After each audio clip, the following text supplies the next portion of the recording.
નમસ્કાર, nation plus ન્યૂઝમાં આપનું સ્વાગત છે. હું છું ધલ પરમાર. છોટાઉદેપુર તાલુકાના હરપાલપુરા ગામમાં નવીન બનેલ શાળાના કામમાં તકલાદી કામ થતું હોવાના ગ્રામજનોએ આક્ષેપ કર્યા છે. છોટાઉદેપુર જિલ્લો ભ્રષ્ટાચારીઓ માટે જાણે હબ બની ગયો છે. ભ્રષ્ટાચારીઓ પર જાણે અધિકારીઓનો અંકુશ જ રહ્યો ન હોવાનું જણાય આવે છે. વારંવાર જિલ્લામાંથી ભ્રષ્ટાચારના કિસ્સા સામે આવી રહ્યા છે. નકલી કચેરી હોય કે પછી નકલી સિગ્નેચરનો કિસ્સો. છોટાઉદેપુર જિલ્લાના લોકોની વાત તો અધિકારીઓ સાંભળતા ન હોવાના કિસ્સાઓ ઉજાગર કરતા વિડીયો બનાવી લોકો સોશિયલ મીડિયામાં વાયરલ કરી રહ્યા છે. આવો જ એક વિડીયો છોટાઉદેપુર જિલ્લાના હરપાલપુરા ગામનો સામે આવ્યો છે, જેમાં હલકી કક્ષાનું મટીરીયલ વાપરવામાં આવી રહ્યો હોવાના આક્ષેપ કરવામાં આવી રહ્યા છે. આ વિડીયો જ્યારે વાયરલ થઈ રહ્યો છે ત્યારે આ બાબતની પુષ્ટિ કરવા અમારી ટીમ ગામમાં પહોંચી હતી, જ્યાં ગ્રામજનો તકલાદી કામને લઈને પેટા કોન્ટ્રાક્ટર સાથે માથાકૂટ કરી રહ્યા હતા.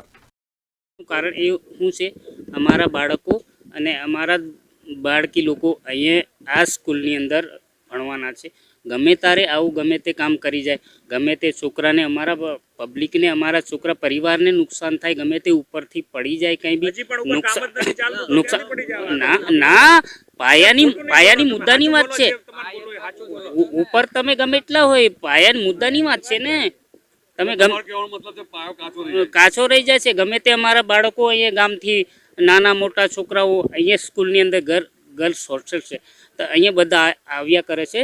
તો એ લોકોને, અમારા પરિવારને નુકસાન થાય ને. તમે તો તમારું ગ્રાન્ટ લઈને તમે ટેન્ડરમાં હોય તો ગડબડ છે, બિલકુલ ગડબડ છે. તમે હા, ચોખટ કરો ને.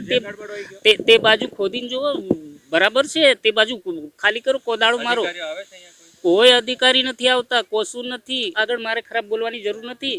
હા, હક છે અમારો એટલે બોલીએ. બાકી અમે તો કઈ આર્મી વાળા નથી કે તમને ફાયરિંગ કરી દઈએ. ગ્રામજનોએ આક્ષેપ કર્યા હતા કે કામ કરવું હોય તો યોગ્ય કરો. જે મટીરીયલ વાપરવામાં આવે છે તે પૂરતું ના હોય તો પાયા મજબૂત નહીં બને. પાયા જ મજબૂત નહીં હોય તો બિલ્ડિંગ પણ કમજોર બનશે. કામ ચાલે છે. માલ થોડો કચ્છો આવે, ફીકો આવે છે. હું કાલથી જ એમ તો આવીશું કામ પર. આજથી 2 દિવસ થાય છે. એટલે કેવું માલ બને છે પણ ફીકો બને છે. થોડો ફીકો, હા. સિમેન્ટ ઓછો, એમ 2.5-3% નાખીએ એમ કે. પણ હવે ઉપરથી અમે નીચે રહીએ એટલે એટલું મને બહુ ધ્યાન નથી એમ. હા, કારણ કે થોડો ફીકો માલ આવે એટલે એમ ફૂટિંગ. હું ગામનો છું. હા હા, પણ હું ગઈકાલથી જ સાહેબ આવ્યો છું. ગઈકાલથી છું સવારથી. આજના સવારમાં જ્યારે અમારા ગામના લાલસિંહ સભ્ય તરીકે આવ્યા, એ વાત કરી કે માલ તમારે બહુ નબળો પડે છે. પરમ દિવસે તપાસ કરીને ગયા. કાલે પરમ દિવસ આ બધું લોખંડ ને બધું જોઈને કે પરમ દિવસે ભરાય થઈ નથી આવ્યા. કેમ 10 mm ને 20 mm છે. દર તો કોક આવે, કોક વખતે આવી જાય. સબ આઈન પાસે બરાબર છે. આ સાઈડ તમે જુઓ નાખ્યું હોય આપણે આ દળ હાથે એટલો એ તો એમ જાય તો એમ જ. પણ હવે ત્યાં કઈ એમ ચાલે નહીં. પણ હવે આવ્યું હોય તો શું કરવાનું? ના ચાલે, ના ચાલે. પણ હવે ગાડી આવી હોય સાહેબ, એ તો અમે કઈ ગાડીમાં ન કેવરાયું હોય. ના ના 3%, ના ના ના, અમે નહીં કહેતા. તમારા લેબર ઇન્ટરવ્યુમાં બોલ્યા કે 2.5% અઢી તગારા તો 2.5% થાય જ નહીં સાહેબ. નહીં 7% નક્કી. ગામના લોકોની રજૂઆત બાદ પણ પેટા કોન્ટ્રાક્ટર ટસનો મસ થવા તૈયાર ન હતો. બસ એક જ રિટર્ન કરતો હતો કે તમને સમજણ ના પડે, કામ તો યોગ્ય ચાલી રહ્યું છે. જો તમને અયોગ્ય કામ લાગતું હોય તો ઉપર રજૂઆત કરો. હરપાલપુરા કેજીબીવી ગવર્મેન્ટ ગર્લ્સ હોસ્ટેલ છોકરીઓ 1 મહિનાથી જ કામ ચાલુ કર્યું છે. એ સાહેબ અમારી એજન્સી, અમારી જે કંપની હોય એને મૂકવાનું હોય, એને નથી મૂકેલું. હા, હોય છે ને અહીંયા. આજે 12 ગામ ગયેલા છે, બાકી અહીંયા જ હોય છે. હા, આજે નથી આવ્યા, બાકી આવે છે. હા, પણ ગઈકાલે તમે કામ ચાલુ કર્યું. આ 10 દિવસથી બંધ હતું. આ ફૂટિંગનું કામ ચાલુ હતું ને. ના, ગમે ત્યારે ચેકિંગમાં આવી શકે, એની ટાઈમ. આ ફૂલ ટાઈમ અહીં હાજર રહે એવો નિયમ હોય કે ન હોય ખબર નથી, પણ આવે છે ખરા ચેકિંગ માટે. કામ જોઈ જાય છે અમારું.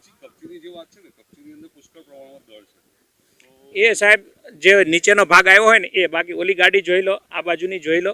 એ જે તમને ખરાબ દેખાય છે એવી ખરાબ હોતી નથી ખરેખર. હા, આ બધું જ તમે જવા દો છો. યોગ્ય ખરું એમ કેટલું યોગ્ય? સાહેબ 0 થી 10 mm છે એટલે નોર્મલ આવવાની, કઈ ડસ્ટનો સ્પેશિયલ આમાં ડસ્ટ નથી આવતી. ડસ્ટ અમુક ટકા તો આવે જ છે. તમારા લેબરો એવું કહી રહ્યા હા. છે કે ભાઈ આ કામમાં બે તગારા સિમેન્ટ અને 9 તગારા રેતી ને 9 તગારા કપચી નાખે. આ બાબતે આપ શું કહો? એ ખોટી વાત છે સાહેબ. 3 તગારા નાખીએ છીએ, 1 થેલી સિમેન્ટ નાખીએ છીએ પૂરી. આ બાબતે નેશન પ્લસ ન્યૂઝની ટીમે ચકાસણી કરવા કામ કરતા મજૂરોને પૂછ્યું તો જાણવા મળ્યું કે 8 તગારા કપચી, 8 તગારા રેતી અને 3 તગારા સિમેન્ટ વાપરવામાં આવતો હોય તે યોગ્ય નથી. રેતી 9 ટકા નાખે. હવે કપચી કેટલી?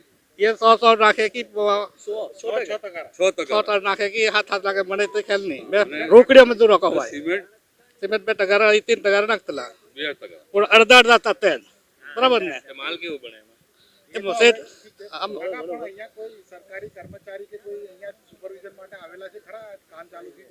કોઈ નહીં. આને આ કાકો આવેલો આતી સેટ. બીજો કોઈ સરકારી કર્મચારી કોઈ નહીં આવે. નહીં આવ્યા. કેટલા દિવસથી તમે કામ કરો છો? અમે આતી દિવસ લાગશે પછી નવરા. ને કેટલા દિવસથી કામ કરો છો? એ કાલથી કોઈ આવ્યું નથી. કોઈ નહીં. લેબર કોન્ટ્રાક્ટરે પણ ખુદ કબૂલ્યું હતું કે માલ યોગ્ય નથી બની રહ્યો. જે કપચીનો ઉપયોગ થઈ રહ્યો છે તેમાં પુષ્કળ પ્રમાણમાં ડસ્ટ છે, જે માલ બનાવવાના ઉપયોગમાં લેવાઈ રહ્યો છે. જ્યાંથી માલ મંગાવવામાં આવે છે ત્યાંથી જ ડસ્ટવાળી કપચી આવતી હોય તો અમે શું કરીએ? વાપરવી જ પડે. આ બાબતે જ્યારે અધિકારીને પૂછવામાં આવતા તેમણે જણાવ્યું હતું કે જો કામમાં ક્ષતિ જણાશે તો કોન્ટ્રાક્ટરને બ્લેકલિસ્ટ કરવામાં આવશે. અધિકારી કામને લઈને યોગ્ય તપાસ કરવાની બાંહેધરી આપી રહ્યા છે. ત્યારે જોવાનું એ રહે છે કે અધિકારી જ્યાં તપાસ કરશે તો શું સામે આવે છે. હરપાલપુરા KGBV ખાતે ચાલતા બાંધકામ સંદર્ભે મળેલી રજૂઆત ધ્યાને લેતા જે તે DS જસાણી સુરતની જે એજન્સી કામ કરી રહી છે એની સાથે સંપર્ક કરી અને ઉચ્ચ કોટીનું મટીરિયલ અને કામગીરી થાય તેવા માટે અમે TRP મારફતે તપાસ કામગીરી સોંપી દીધી છે અને યોગ્ય કાર્યવાહી કરવામાં નહીં આવે તો સ્ટેટ કક્ષાએ ડિસ્ક્વોલિફાઈડ કરવા સુધીની કામગીરી કરવા માટે અમે સ્ટેટ પ્રોજેક્ટ ઇજનેરશ્રીને અમે લેખિત જાણ કરવાના છીએ. આપણી ઓફિસથી સુપરવાઇઝિંગ કરવામાં નથી આવતું તેવું પણ ગામના લોકો કહી રહ્યા છે.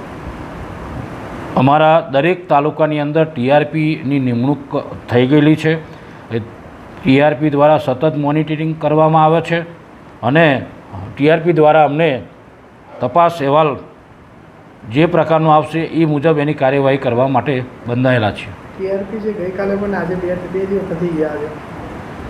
TRPને જુદી જુદી વિઝિટ સાઇટ પર કરવાની હોય છે એટલે એમના પૂછપરછ કરતાં એ પણ ત્યાં પહોંચેલા હતા ગયેલા અને એમણે પણ કામગીરી જોયેલી છે.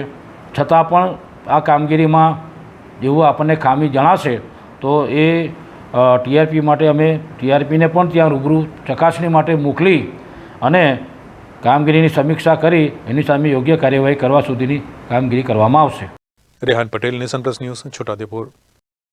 સમાચારોના સતત અપડેટ માટે નેશન પ્લસ ન્યૂઝના યુટ્યુબ ચેનલને સબસ્ક્રાઇબ કરો, બેલ આઇકન દબાવો અને ફોલો કરો ઇન્સ્ટાગ્રામ, ફેસબુક અને ટ્વિટર પર.